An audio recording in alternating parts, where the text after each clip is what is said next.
So hello friends, welcome to another video of stock market. आज हम discuss करने वाले हैं हिंदुस्तान यूनिलीवर के बारे में। ये पर्टिकुलर स्टॉक प्रेजेंटली बहुत ही ज़्यादा ट्रेंडिंग स्टॉक बन चुका है, क्योंकि जो हिंदुस्तान लीवर का स्टॉक है उसमें हमने अच्छा खासा ब्रेकआउट भी देखा है। स्टॉक का जो क्लोजिंग है वो 2704 के करीब है एंड सभी एनालिस्ट या फिर ब्रोकरेज हाउस इस पर्टिकुलर स्टॉक को लेकर बहुत बुलिश है, क्योंकि एफएमसीजी सेक्टर जो है वो हमेशा से ही एक बहुत ही डिपेंडेबल सेक्टर रहा है। एचयूएल जो है वो टॉप कंपनी है इन द एफएमसीजी सेक्टर। इसका जो क्लोजिंग है 2704 है, 52 वीक हाई 2859, उससे बहुत नीचे तो ये स्टॉक नहीं है, उसके बहुत करीबी है। 52 वीक तो 2024 जब कोविड आया था, सारे स्टॉक में करेक्शन हुआ था, सब एचयूएल ऐसा स्टॉक था जो करेक्ट नहीं हुआ था। 1800 200 के रेंज में ये स्टॉक ट्रेड करता था, बहुत ज़्यादा डिफेंसिव स्टॉक था। उसके बाद लास्ट 1 ईयर में भी स्टॉक ने अच्छा खासा रिटर्न दिया है, क्योंकि 2000 से ऑलमोस्ट 2800 तक स्टॉक आ चुका है। सो ऑलमोस्ट 30% से भी ज़्यादा का रिटर्न इस स्टॉक ने 1.5 ईयर में दिया है। So this particular stock performance is good and आने वाले टाइम में 3000 के ऊपर भी ये स्टॉक आसानी से चला जाएगा, ऐसा मान के चल सकते हैं। अगर आपके पोर्टफोलियो बहुत सारे स्टॉक है तो एचयूएल का डिफेंसिव स्टॉक आप जरूर रख सकते हो। HUL, TCS, HDFC bank, Reliance, ये सारे जो ऐसे कंपनी है जिससे आपको एवरेज 10% से भी ज़्यादा का ईयर ऑन ईयर रिटर्न हमेशा ही मिलेगा। अगर इस पर्टिकुलर कंपनी का हम पी को देखें, पी है 77.55। स्टॉक का पी थोड़ा बढ़ चुका है in the present days. Sector P 73 का है, हालांकि this is a sector leader. Look at the market cap, 6,34,500 का मार्केट कैप है। रिसेंटली इसका मार्केट कैप थोड़ा गिरा है, क्योंकि 6,50,000 के ऊपर का भी मार्केट कैप चला गया था, वह आने वाले टाइम में ये फिर से इसको अचीव कर लेगा। So it's a very large cap company.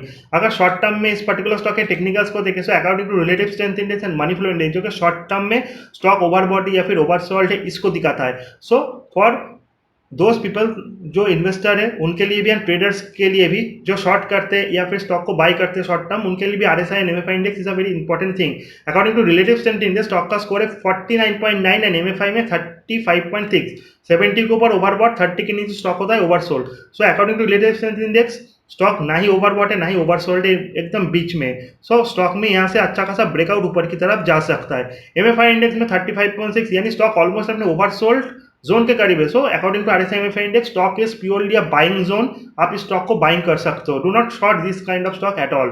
अगर इसका हम simple and expression moving average को देखें, तो स्टॉक जो है अपने 200 day, 100 day and 50 day simple and expression moving average के तो ऊपर है। बट इसका जो 20 day and 30 day simple expression moving average है वो 2734 एंड 2723 है। बट स्टॉक का जो क्लोजिंग है वो 2704, यानी शॉर्ट टर्म में स्टॉक थोड़ा ओवर सोल्ड है, क्योंकि इसने 30 day and 20 day expression moving average के नीचे ट्रेड कर रहा है। हालांकि बहुत नीचे नहीं है, ऑलरेडी 1% ही नीचे है। सो नेक्स्ट डे अगर इस स्टॉक में 1% हम बाइंग देखते हैं, सो ऑब्वियसली ये स्टॉक 20 डे एंड 30 डे के ऊपर चला जाएगा and it's not a trading stock, investment kind of stock. So इसमें अगर स्टॉक 20 डे 30 डे डीएमए के नीचे आता है, सो उसमें बहुत कोई प्रॉब्लम नहीं है। बट जो रेजिस्टेंस है वो 2710 का है, जो सबसे करीबी रेजिस्टेंस है। अगर इसको ये ब्रेक करता है तो 2719, 2734, हालांकि it's a big stock and stock का प्राइस भी 2700 है। सो 2710 इज जस्ट नेक्स्ट रेजिस्टेंस। अगर इसको ब्रेक करता है तो नेक्स्ट रेजिस्टेंस बन जाएगा 2750। अब आपको स्टॉप लॉस कहाँ पे रखना है ना? स्टॉप लॉस जो है वो 2700 के करीब ही रखना है, 2696। बट अगर नेक्स्ट डे मार्केट थोड़ा डाउन खुलता है, सो ये स्टॉक हिट कर जा सकता है। हालांकि मार्केट ऊपर खुलने का ही चांस है, क्योंकि यूएस मार्केट में जबरदस्त बाइंग देखा है। फ्राइडे 500 ऊपर चल के डाउ बंद हुआ।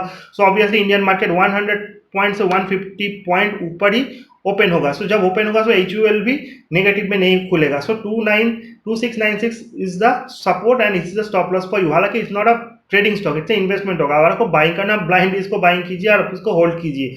इसको स्टॉप लॉस ऐसे लगता नहीं है। आने वाले टाइम में लॉन्ग टर्म में आपको अच्छा खासा रिटर्न देगा। इट्स अ प्योरली डिफेंसिव बेट। अगर किसी कारण मार्केट गिरता है तो ये आपको आईटी कंपनी से भी ज्यादा सपोर्ट देगा। नाउ अगर इस पर्टिकुलर कंपनी के हम सबसे बड़े रेसिस्टेंस को देखें, वो 2710 एंड सबसे बड़ा जो सपोर्ट है वो है 2600। 2600 यहाँ से ऑलमोस्ट 4% 3% दूर है। So this is a big support for you as well. Now अगर इस कंपनी के हम फंडामेंटल चीज़ों को भी इंपॉर्टेंटली एनालिसिस करें, सो एचयूएल के बारे में हम सभी जानते हैं। HUL is the biggest Indian FMCG bank, जहाँ से beauty and personal care segment से इनका 42% का रेवेन्यू जनरेट होता है। होम केयर सेगमेंट से 29% का जनरेट होता है।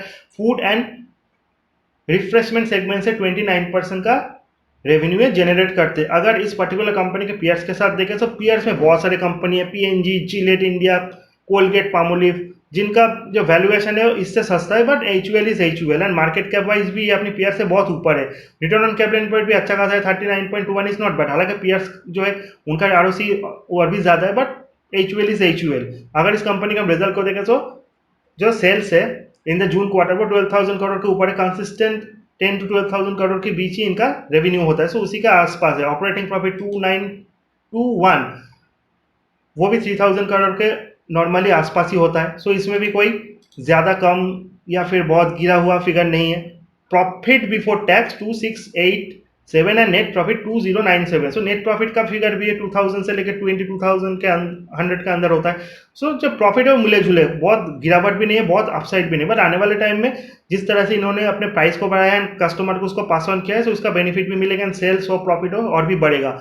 एंड फेस्टिवल सीजन में डिमांड तो नॉर्मल सीजन से ज़्यादा ही रहता है। हफ्ते लास्ट में अगर इस पर्टिकुलर स्टॉक के हम शेयर होल्डिंग पैटर्न या फिर प्रोमोटर्स होल्डिंग को देखें तो प्रोमोटर्स के पास 61.90% का कंट्रोलिंग स्टेक है, एफआई के पास 15%, डीआई के पास ऑलमोस्ट 11% एंड पब्लिक होल्डिंग 12.24।